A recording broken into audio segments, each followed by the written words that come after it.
I made a post about it on the Blue app. Akong pangutana, pila ang kantidad sa imong peace of mind. Akong post naka-center around the common law partner of Elias because she's not his wife. Bisan pag live-in sila, bisan pag naa sila'y anak, the reality is, she is not his wife. So meaning to say, she is not granted the same rights and she also needs to adjust. I'm sure it's easy to understand because she is cum laude and she's a teacher.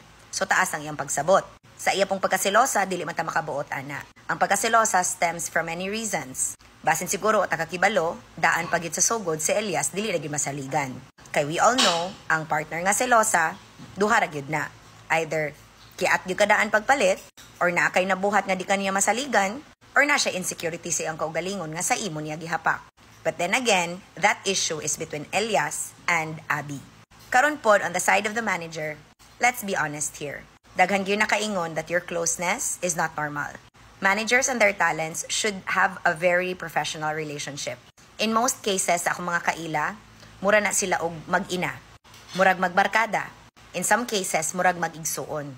Pero kamo ni Elias, even through your videos and posts, it doesn't look that way. And yes, pamilyado tuod ka, pero dili man tanan pamilyado makapugong og biga. And the way I see it, kung ako pod na, paundangon ako ang Paris, anang iyang pag-uhahay, og ako siyang papuyon sa balay. Para mahilom ang ako ang kalag, labi na og ako pod ang klase nga babae nga mas daghan pa kog kwarta sa akong Paris. Kay mo ba na in your case, Abby, di ba? Before he became uhahay, ikaw ba ang daghang kwarta kay ikaw ba ang maestra siya mamaylutay rabiag lubi? Ang question karon, pila lagi ang kantidad sa imong peace of mind? Aside sa dili ka asawa, ang problema diha ang batasan sa imuhang Paris. Ang batasan sa papa sa imuhang anak. Kay in the first place, luoy gyud ang inyong anak.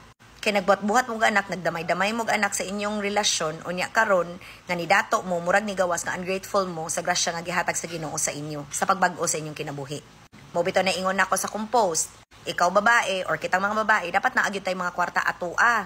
Kay magkinaunsa, pwede kita mo biya sa itong mga Paris kung peace of mind lay gistoryahan. Kay gipangutan ako nimo, unsay akong thoughts. Og ako ana, di ko mamugos. Labi na og na ako'y kwarta akong kaugalingon. Labi na og kaya na ako buhion akong kaugalingon ug akong anak. Pero mao lagi na. Ang realidad man gud sa ilaha is selosa na gid pud siguro daan gid si Abby, wala pa nabago ang ilang kinabuhi. Meaning naa na gid sila underlying issue nga wala gid ta kibalutanan. And for me, kanang ilang away, dili gyud na sa social media matagaan og solusyon. Nag-share ako og akong thoughts because it's public. Pero wa pa ko niingon nga ako'y paminawon ha. Ang ako lang, peace of mind man gyud diri ang dapat priority. Peace of mind man gyud ang kailangan ni Elias so that he can perform well and provide for his family. Peace of mind pud ang kailangan ni Abby kay siya man ang nabiyaan sa ilaha kay naaman siya trabahong iya. Pero mao lagi na. Away gyud per me, gubot gyud per me, and unhappy gyud ang inyong relationship if dili mo magsabot sa maayong kabubuton. Ug ang imong Paris dili maayong kasabot. Labi na gyud kung kwarta pod ang storyahan. Unsa man gyud mas importante?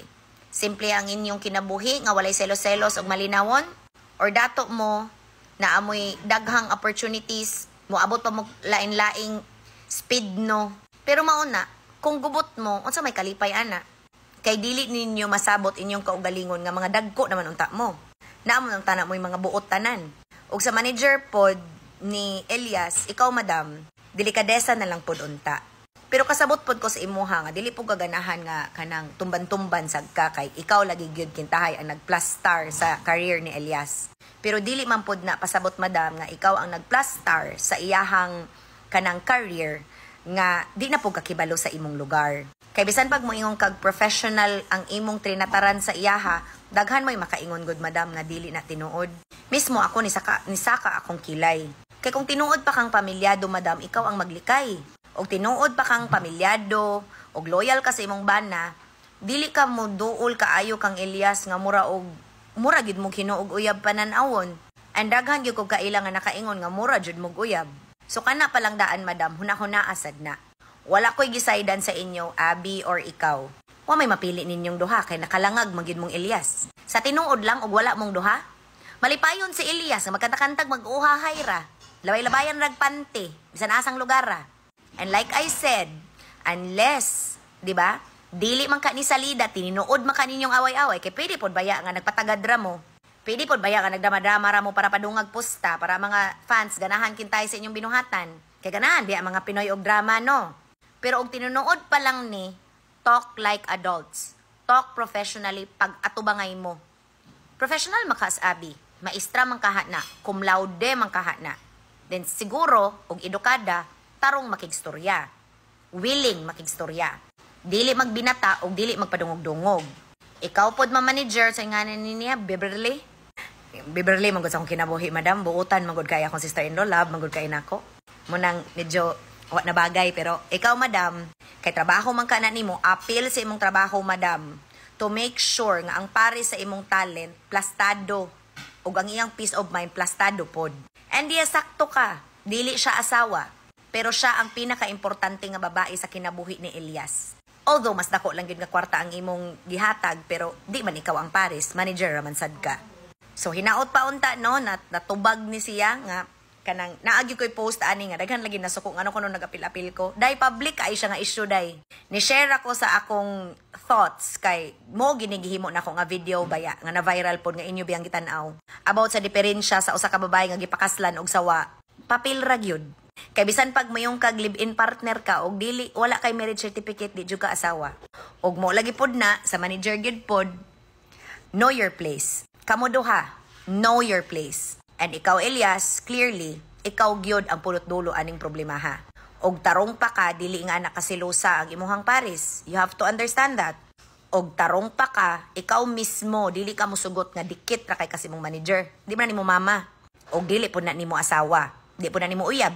O dako nagkwarta nga gihatag sa imo og oportunidad. Pero dili man po ding ana ang kapalit ana dong. Dapat magtrabaho ka og tarong. And tama man gyud sa tungod na ninyong away-away, di na gyud ka concentrate. I understand that too. Mao bitaw na akong ingon. Kung dili man gani ni salida og tininuod man gani ni pagsabot mo smaying kabubuton, hantod mo abot mo sa isa ka solusyon nga magmalinawon mong tanan. Or else, kung dili mo maghinay, mga wala na tanan nga oportunidad, kay ang inyong grasya mawala gyud na kung kamo mismo mga tampalasan. Kay nagtanaw ba ang Ginoo no? Nagtanaw ba ang Ginoo sa iyang gibag-o nga kinabuhi unya gisayangan ra. Kay kung ako na, paundangon ako si Elias. Pero, maundang ka si Elias? Mao na diha karon abi ang imo pong dawaton ang realidad sa inyong gisudlan. Kay magpartner baya mo. Kung dili gyud kaganahan mo adjust, then leave. Kay kung ako na, di ko ganahan mo adjust, muhawa ko. Kaya man ako buhion akong anak. Kaya man ako barugan ang akong desisyon nga mas gusto man kong peace of mind kaysa magsinilos ako, giatay biya kasayang sa oras. Kay mo ginapod ang akong ingon sa akong bana. Batanon man siya, kibalo ko ana. Kibalo sa ko ana sa sudan niya nga trabaho, pwede gid siya makasugat og bigaon. Pero kay kibaw mo ko sa kong kagalingon that at anytime, pwede jud ko mohawa og di na ko malipayon. Pwede jud ko mobarog sa akong kagalingong mga tiil nga way laki. Kay nahitabo manaayha pa niabot ang laki sa kinabuhi pod. Pero mao lagi na. The reality is, compromise is key. Compromise between magpartners, compromise between talent and manager. Kaya kung ako po dana, Beverly, biyain nas Elias og sakit nas o. Pero mauman lagi na realidad. Bisan pag-unsa ka sakit sa o si Elias, kwarta man sad gyud na nimo. Pamugas pod na nimo. Og ako po dana, og ingana man di kalabad akong talent, biyaan ti ka oy. Og maayo ko nga manager, mangita kog lain nga talent nga dili labad og paris. Mas maayo ganin ang way paris para way labad. Pero again, diha ra gyud ang isa ka pangutana nga dapat ipangutana anang tulo ka mga tawhana. Pila ang kantidad anang inyong peace of mind. Papilion ta mo. Dato mo nga mo kompromiso mo para tuloy-tuloy ang grasya or mamalik mo sa pamaylot og lubi. Sa pagminaistra nga way 5 million nga madawatan para maplastar ang pamilya og magmalinawon mong tanan nga maglintanay tang tanan og mubalik mo sa simple nga kinabuhi nga way Beverly sa inyong kinabuhi. Ana ra guna ka sayon? Sabot-sabot unya siguro Elias tarong agkiyod imong pares para way problema. Og kiatpog ka aw mirisi barogena atubangan na kay laki magkakang sakto. Ingat.